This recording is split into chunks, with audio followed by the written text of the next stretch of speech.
Hello friend, कैसे हैं आप लोग। आई होप आप सभी बहुत अच्छे होंगे और अपने एग्ज़ाम की तैयारी भी बहुत अच्छे से कर रहे होंगे। दोस्तों, ये वीडियो उन सभी साथियों के लिए बहुत स्पेशल होने वाली है जो बीपीएससी टीआरई 4.0 की तैयारी कर रहे हैं और उनके मन में कुछ सवाल हैं, जैसे कि कौन कौन सी बुक लें या फिर क्या केवल बुक से तैयारी हो सकती है, मैंने कौन कौन सी बुक लिया है, क्या जिन साथियों ने अभी तक तैयारी नहीं किया है क्या वो अभी भी तैयारी कर सकते हैं। तो चलिए दोस्तों, ये सारे ही पॉइंट्स हम डिस्कस करेंगे आज की इस वीडियो में, तो आप वीडियो को लास्ट तक ज़रूर देखना। दोस्तों, हमारा पहला क्वेश्चन था कि कौन कौन सी बुक लें। तो दोस्तों, आप इसके लिए एनसीईआरटी, एससीईआरटी और लूसेंट ले सकते हैं। यूट्यूब पर ज़्यादा मत देखना। यूट्यूब पर देखने से हमारे अंदर क्या है, कन्फ्यूजन बहुत ज़्यादा हो जा रही है। इतने सारे बुक बताए जा रहे हैं कि समझ में ही नहीं आ रहा है कि हमें कौन सी बुक लेनी चाहिए। तो आपको सबसे पहले क्या करना है कि आपको सबसे पहले अगर कुछ लेना है तो वो है एनसीईआरटी। दोस्तों, जब आप एनसीईआरटी पढ़ के ख़त्म कर देंगे, आपके पास टाइम बचता है, तो आप ले सकते हैं एससीईआरटी। एससीईआरटी में सारी चीज़ें नहीं पढ़नी है आपको, केवल 9th और 10th का पढ़ना है, जिससे क्या है आपको बिहार के बारे में जानकारी मिल जाए। जब भी आप एनसीईआरटी और एससीईआरटी को कंप्लीट कर लें दोस्तों, आपको ऐसा लगे कि हाँ ये कंप्लीट हो चुकी हैं, तो आप लूसेंट ले सकते हैं। ऐसा नहीं है कि आप एससीईआरटी का भी जियो पढ़ रहे हैं, फिर एनसीईआरटी का भी जियो पढ़ रहे हैं, एससीईआरटी का भी पढ़ रहे हैं, लूसेंट भी पढ़ रहे हैं। तो ऐसे क्या है कि आपका सिलेबस जो है, आपका कोर्स जो है, वो कभी कंप्लीट ही नहीं होगा, क्योंकि आप जैसे ही पढ़ेंगे पीछे का भूल जाएंगे। और अगर आप एक एक बुक पढ़ते हैं तो इससे क्या होगा कि अगर कोई चैप्टर एनसीईआरटी में था वही एससीईआरटी में है, तो आप रिवाइज़ कर पाएंगे। ठीक है दोस्तों, आई होप आपको कौन कौन सी बुक लेनी चाहिए समझ में आ गया होगा। पहले एनसीईआरटी ले लो, उसे कंप्लीट कर लो, उसके बाद एससीईआरटी लो। अगर एससीईआरटी स्किप करना चाहते हैं तो मुझे लगता है आप कर सकते हैं। इसके लिए एक बुक आती है खान सर की, आप ले सकते हैं। और आप लूसेंट भी ले सकते हैं। आप चाहे तो इसको भी स्किप कर सकते हैं, केवल एनसीईआरटी को ही आधार बना के आप अपनी तैयारी कंप्लीट कर सकते हैं। चलिए दोस्तों, चलते हैं अब नेक्स्ट क्वेश्चन की ओर। दोस्तों, हमारा अगला क्वेश्चन है, क्या केवल बुक से तैयारी हो सकती है।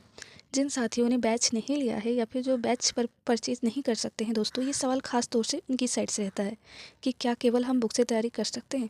दोस्तों, अगर आप मेरा सलाह जानना चाहते हैं, मेरा सजेशन जानना चाहते हैं, तो बिल्कुल हाँ, आप तैयारी कर सकते हैं। केवल क्या है, आपको एनसीईआरटी अच्छे से पढ़नी होगी। आप बिल्कुल एग्ज़ाम क्लियर कर सकते हैं दोस्तों। बहुत सारे जब रिजल्ट आया था तो बहुत सारे ऐसे कैंडिडेट हैं जिन्होंने सेल्फ स्टडी की थी। लेकिन कुछ रीजन आपको ध्यान रखने होंगे, जैसे कि अगर आप एससीईआरटी पढ़ रहे हैं दोस्तों, तो उसका भी आपको नोट्स बनाना होगा और आप यूट्यूब की हेल्प ले सकते हैं दोस्तों। ऐसा नहीं कि यूट्यूब पर अच्छे टीचर नहीं हैं। मैंने तो इसके लिए फ्री क्लासेस के लिए वीडियो बना रखा है, आप चाहें तो देख सकते हैं उसको। और लूसेंट तो मस्ट है ही दोस्तों, आप इसमें कुछ तैयारी नहीं करना, इसमें तो जितनी चीज़ें सब इंपॉर्टेंट होती है। आई होप आपके सवालों का जवाब मिल गया होगा। चलिए हम चलते हैं अब नेक्स्ट क्वेश्चन पे और जानते हैं कि हमारा जो अगला क्वेश्चन है उसका आंसर क्या है। दोस्तों, ये वीडियो बनाने का मेरा मकसद आपको ज्ञान देना नहीं बल्कि सलाह देना है। इसलिए देखिए, यहाँ पर मैंने अपना एक टेस्ट दिया था, इसलिए मैंने उसका स्क्रीनशॉट लगा रखा है। इससे मैं बहुत मोटिवेट होती हूँ जब भी मैं मॉक देती हूँ, और आई होप आप भी होंगे जब आप तैयारी कर लेंगे तो चलिए दोस्तों, अगला क्वेश्चन जो है, मैंने कौन कौन सी बुक लिया है या मैं किस बुक को फॉलो करती हूँ।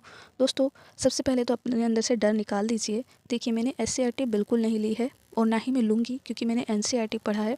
एनसीईआरटी में भी मैंने 6 to 10th की जो है मैंने जियो पढ़ी है, और 6 और 8 का ही मैंने हिस्ट्री पढ़ा है और साइंस पढ़ी है ना। जियो और साइंस मैंने 6 to 10 का पढ़ा है। ठीक है। लूसेंट के लिए, लूसेंट में मैं वर्ल्ड हिस्ट्री पढ़ती हूँ, मैं पूरा लूसेंट नहीं पढ़ती हूँ। ठीक है। अगर आप ये चाहते हैं कि मैं पूरी अपनी स्ट्रेटजी शेयर करूँ तो आप मुझे कमेंट कर सकते हैं।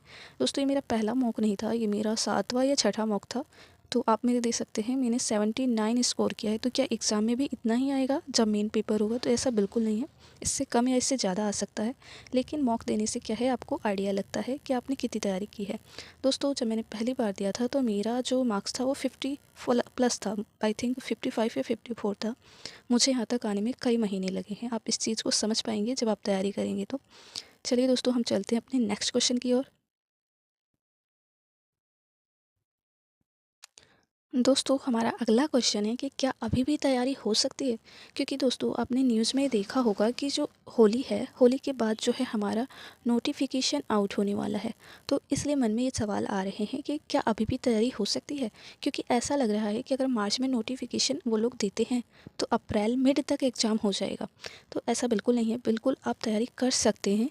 कोई भी एग्ज़ाम देने से पहले आपको किताबें लेनी चाहिए और पढ़नी चाहिए। इसके लिए आप एनसीईआरटी तैयार कीजिए, और आपको लगता है कि नहीं मेरे पास बहुत कम टाइम है तो आप बैच भी ले सकते हैं। ठीक है दोस्तों, आपके सवाल का जवाब है जी हाँ, बिल्कुल तैयारी हो सकती है। आप तैयारी स्टार्ट कर दीजिए। अगर आप ऐसे ही सवालों में उलझे रहेंगी तो शायद एग्ज़ाम हो जाए और आपकी तैयारी भी ना हो पाए। दोस्तों, वीडियो कैसी लगी मुझे कमेंट करके ज़रूर बताना, और नेक्स्ट आपके मन में कोई क्वेश्चन है तो आप मुझसे पूछ सकते हैं। Thank you.